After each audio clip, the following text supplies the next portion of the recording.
Esta es la primera clase sobre la temática de la materia, donde comenzaremos con el siglo XIX. Vamos a ver primero el contexto, luego la ciudad, luego la teoría y la enseñanza y finalmente la arquitectura del siglo XIX.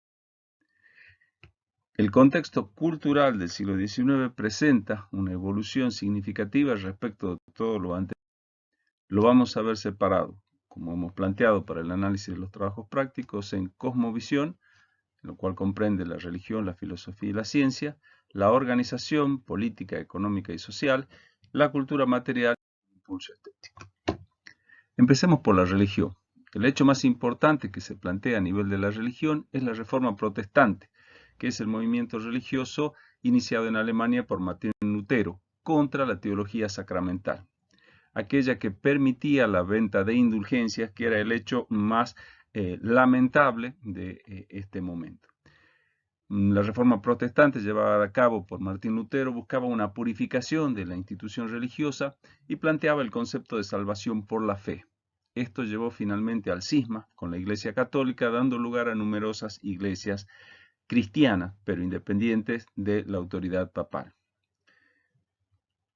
La reforma protestante dio lugar entonces al luteranismo, al calvinismo y al anglicanismo, teniendo en cuenta que este último se aplicaba exclusivamente a Inglaterra porque era realizado por el rey Enrique VIII, que termina convirtiéndose en la autoridad de la Iglesia, contra obviamente la autoridad papal, y separándose de ella.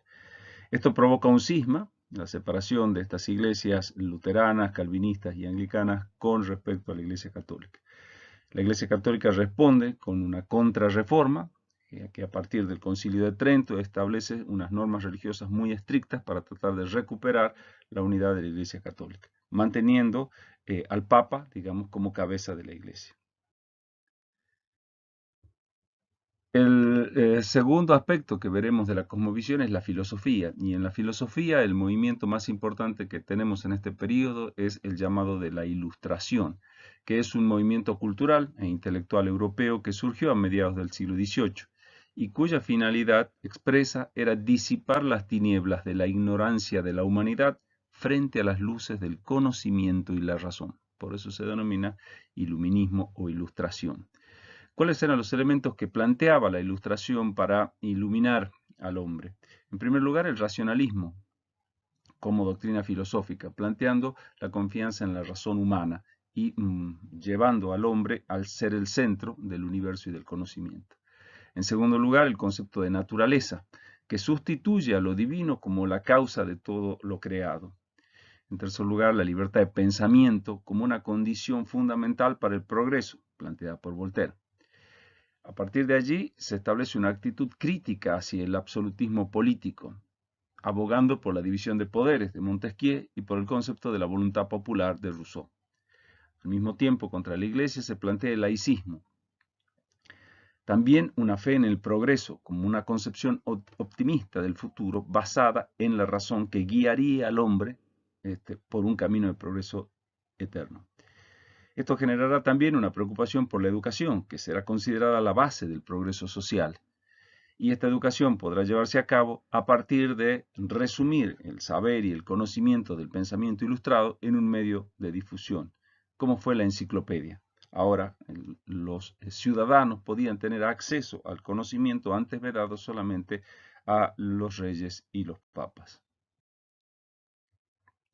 Dentro de el planteo filosófico del humanismo, tendremos distintas corrientes que posteriormente irán dando lugar a lo que veremos como las dos ramas del pensamiento filosófico. Una, el racionalismo con Descartes, y otra, el empirismo con John Locke. Dentro de la ciencia, lo que vamos a ver es un cambio de paradigma fundamental que se pasa en las teorías de la teoría geocéntrica medieval de la Tierra como centro del universo a la teoría heliocéntrica moderna de Nicolás Copérnico, que plantea al Sol como centro del universo. Al mismo tiempo, los descubrimientos y avances realizados por la ciencia permiten a Galileo Galilei validar esta teoría de Copérnico al comprobar el movimiento de los planetas. La Iglesia se opondrá y, bueno, finalmente será condenado y a duras penas salvará su vida. También en el caso de las leyes físicas, el planteo de la ley de gravitación universal de Isaac Newton, que explica cómo funcionan los cuerpos, y la ley de los movimientos elípticos de los planetas que define Johannes Kepler, que describe las órbitas de los planetas alrededor del Sol.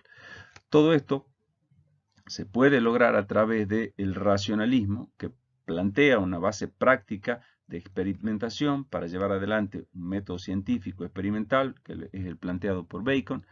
El desarrollo científico va a ser el resultado de esta sucesión de métodos experimentales, y por el otro lado, el racionalismo intelectual de Descartes, que va a separar la ciencia y la religión para utilizar la razón como único modo de llegar a la verdad. Entonces, por un lado estará la base empírica de los experimentos científicos que digamos, verifican las teorías, y por el otro lado estará el racionalismo, que elaborará estas teorías basado en el uso de la razón. Entre ambos se producirá el desarrollo científico en la búsqueda de la verdad científica. Tendremos ahí a estos personajes significativos. Están en esta línea de tiempo marcada la evolución de los descubrimientos y cómo nos vamos acercando hacia el siglo XIX. En política, el cambio más importante va a ser pasar de ese sistema de monarquía absoluta, ¿sí?, a un sistema nuevo. El sistema de la monarquía absoluta planteaba que el rey era el Estado. El rey dijo, el Estado soy yo. Concentraba la suma de todo el poder político, ya que concebía que ese poder derivaba directamente de Dios, y solo ante él el rey debía dar cuenta de sus actos. Por lo tanto, los súbditos no tenían ningún derecho y solo debían obedecer. Las atribuciones del rey entonces eran numerosísimas, desde declarar la guerra, comandar ejércitos, fijar los impuestos, dirigir la administración, mandar la justicia, etc.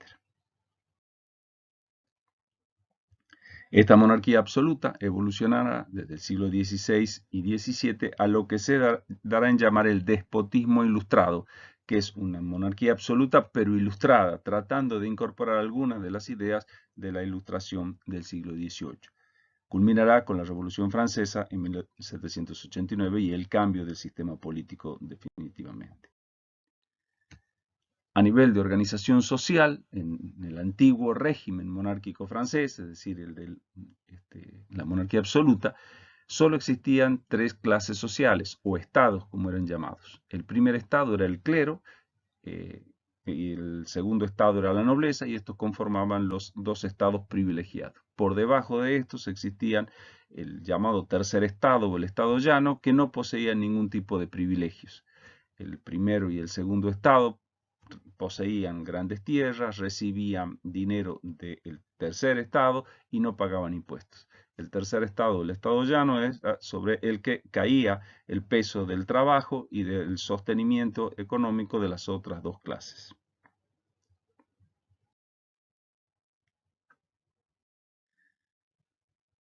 En economía, el modelo económico preexistente entre los siglos XVI y XVII era el mercantilismo, que es una doctrina que decía que la prosperidad de una nación o de un estado dependía del capital que éste acumule, lo cual es correcto. El problema es que para que el Estado acumule ese capital, el Estado debía intervenir absolutamente en la economía, de manera de lograr superávit en la balanza comercial. Entonces, la injerencia del Estado es importante para poder manejar la economía del Estado. Y esto va en detrimento del emprendimiento privado. Es así como este sistema de economía y mercantilismo tendrá a la agricultura como base, al capitalismo comercial como sistema de intercambio, lo cual requerirá nuevos mercados y la aplicación de nuevas técnicas financieras. Para la búsqueda de nuevos mercados, los países europeos se dedicarán a la colonización de tierras desconocidas, como el caso de España y Portugal. Esto será posible, bueno, gracias a los avances técnicos, y en el caso de América permitirá el ingreso a Europa de grandes cantidades de oro y plata, además de otros insumos. Nos encontramos en el siglo XVI con Adam Smith como el economista más importante, y el paso del mercantilismo al liberalismo. Este mapa quiere mostrar cómo se encontraba Europa durante la Edad Moderna, la conformación geopolítica de Europa. Es simplemente para darnos una idea de la cantidad de reinos que conformaban lo que conocemos hoy como Europa. O sea, muchas de las naciones que para hoy son unitarias como Estado eran una sucesión de reinos en un delicado equilibrio de poder, como es el caso de lo que pasaba en Italia, por ejemplo. Veamos ahora cuáles son, como síntesis, en el siglo XIX, los tres grandes cambios, las tres grandes revoluciones. La revolución política, que a través de la Revolución Francesa va a generar el cambio del sistema político y va a obligar a la búsqueda de nuevas formas representativas dentro del mundo de la arquitectura. El paso del antiguo régimen, el régimen monárquico, al nuevo régimen, que será del 18 al 19, establecerá una modificación total de los sistemas políticos, sociales e incluso económicos, pasando de sistemas autoritarios a sistemas liberales, donde el individuo va a adquirir protagonismo dentro de la vida política, la vida social y la vida económica del Estado. Este cuadro resume ese esquema general de cómo los hombres adquieren a partir de la Ilustración el concepto de que nacen iguales, que tienen los mismos derechos y por lo tanto tienen el derecho de gobernarse a sí mismos a través de un sistema que es el republicano que separa los tres poderes para evitar la supremacía de uno sobre el otro. La segunda gran revolución es la revolución tecnológica, aquella que va a producir nuevos materiales y nuevas técnicas, tanto de producción como de construcción. Estos cambios en las técnicas de producción van a influir en la organización del trabajo y en el lugar donde el trabajo se produce. Se pasará del taller del artesano a la fábrica y al sistema de producción en serie, el Factory System. Y esto incidirá en la ciudad a través del traslado de la fábrica a la ciudad, que demandará gran cantidad de mano de obra que se producirá a través de la migración de población rural hacia estas ciudades, generando cambios significativos en ellas. Y la tercera gran revolución es la revolución del transporte, que permitirá la ampliación del intercambio comercial y social de los distintos. Como caso tenemos en 1830 la primera línea que vincula Liverpool con Manchester y a partir de ahí el desarrollo del ferrocarril será imparable. Y tenemos ahí una imagen también del vapor correo Alfonso XIII que cruzaba el Atlántico. Veamos ahora en paralelo entonces los cambios que se van a dar en todos los aspectos de la cultura entre el siglo XVIII y el siglo XIX. En cuanto a la cosmovisión, en términos genéricos, el principio de autoridad basado en un sistema metafísico. Es decir, tanto la autoridad del Papa como la autoridad del Rey venían directamente de Dios y nadie podía cuestionarlo. En el siglo XIX, a partir del racionalismo, el iluminismo como movimiento va a plantear que la verdad se establece a partir de la razón y por lo tanto el principio de libertad de pensamiento derivará del del paradigma científico y no de un sistema metafísico. Esto permitirá a los hombres pasar en la estructura política de la monarquía absoluta a un sistema republicano donde se gobiernen por sí mismos. En la sociedad de los tres estados, al surgimiento dentro del tercer estado de la burguesía a un nivel de protagonismo absoluto dentro de las revoluciones que generará a nivel industrial y económico. Será la burguesía entonces quien se convertirá en la clase dominante. Y surgirá, por otro lado, otra clase que serán los trabajadores, denominados proletariado, porque su única fuerza de trabajo será la prole, y que estarán sometidos a los designios económicos de la burguesía, dentro de un sistema que los mantendrá desprotegidos. En economía pasamos entonces del sistema mercantilista, donde el Estado controla absolutamente todos los recursos de la economía para acrecentar las riquezas del mismo, al liberalismo, donde se deja a los particulares poder progresar libremente y el Estado solamente controla algunos sistemas económicos. En cuanto a la cultura material, pasaremos de un sistema artesanal, de materiales y técnicas tradicionales al sistema industrial, a los nuevos materiales y a las nuevas técnicas producto de esos nuevos materiales. En cuanto al impulso estético de los dos grandes movimientos arquitectónicos que fueron el barroco y el rococó, representativos de esa monarquía absoluta y del Estado monárquico, al neoclásico, al neogótico y al ecléctico, como los estilos tradicionales del siglo XIX, para expresar los nuevos sistemas políticos de gobierno republicanos.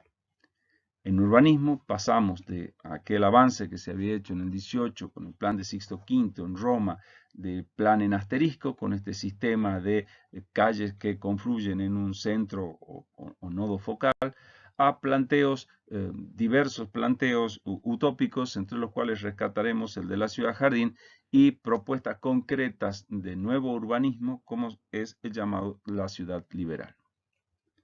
En arquitectura pasaremos de los tipos dominantes para la clase dominante, que eran los palacios y las iglesias, a todo tipo de edificios institucionales para el nuevo Estado, de gobierno, de justicia, salud, educación, para la seguridad, para el ocio, para el transporte, etc., más edificios para la actividad privada, como son los grandes edificios comerciales.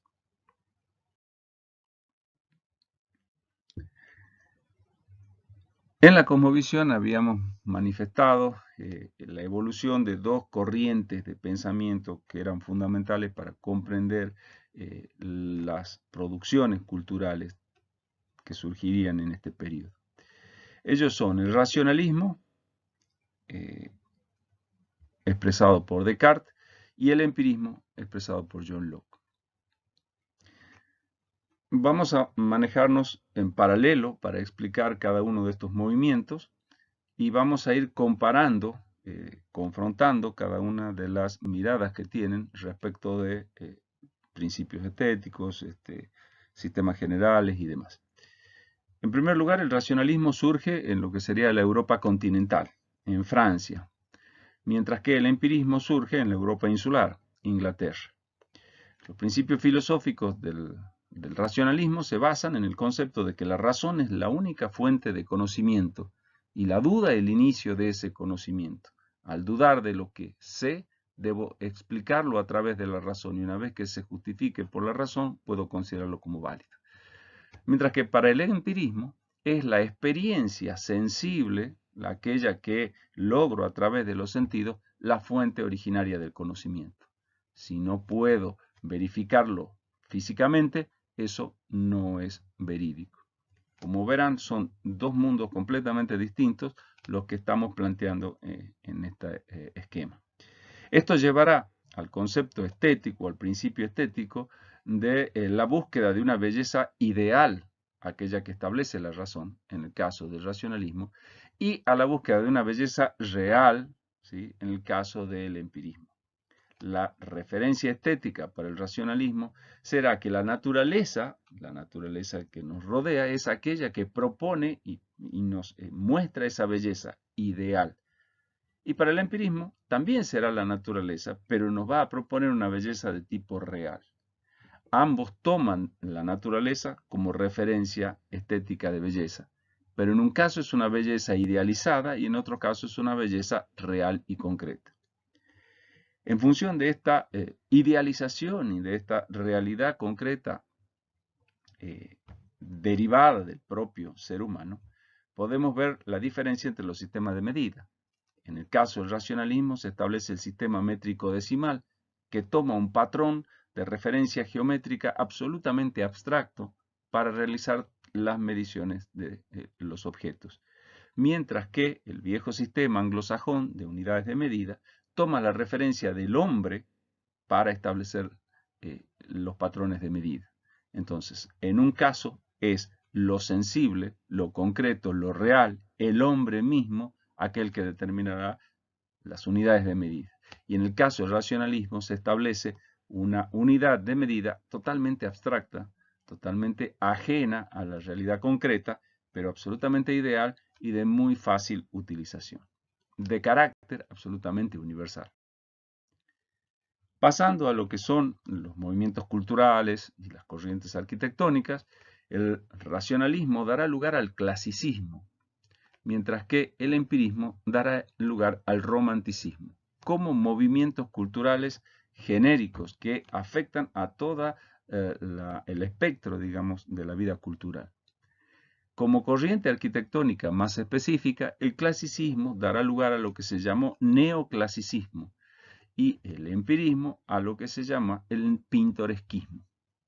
Y si seguimos siendo cada vez más específicos, el estilo arquitectónico del racionalismo será el neoclásico y el del empirismo el neogótico. Como ven, vamos de un aspecto muy general, cultural, a la corriente arquitectónica, al estilo concreto. Como método de producción arquitectónica encontraremos en el racionalismo la composición simétrica y en el empirismo la composición también, pero asimétrica, es decir, sin la utilización de una simetría especular per se. En el caso de la enseñanza, dado que es un sistema de carácter universal, aparecerán las academias o las escuelas, mientras que en el empirismo el aprendizaje será realizado de manera independiente. Las características de este tipo de arquitectura serán, en el caso del racionalismo, la intelectualidad, la objetividad, la universalidad, la regularidad, el equilibrio y la sobriedad, como características generales de los edificios que va a producir este tipo de movimiento y pensamiento. Mientras que, por el otro lado, en el caso del empirismo, con el pintoresquismo como corriente arquitectónica y el neogótico como estilo arquitectónico, apuntarán a buscar la sensibilidad, la subjetividad, la particularidad, la irregularidad, el desequilibrio y la exuberancia. Como verán, son mundos completamente opuestos, el mundo de lo ideal y el mundo de lo real. Esto es obviamente planteado de esta forma por una cuestión didáctica. Hay innumerables grises en el medio de estos dos planteos extremos, pero va a ayudar a comprender las razones que justifican la producción arquitectónica en un campo y en el otro de estos dos mundos completamente distintos.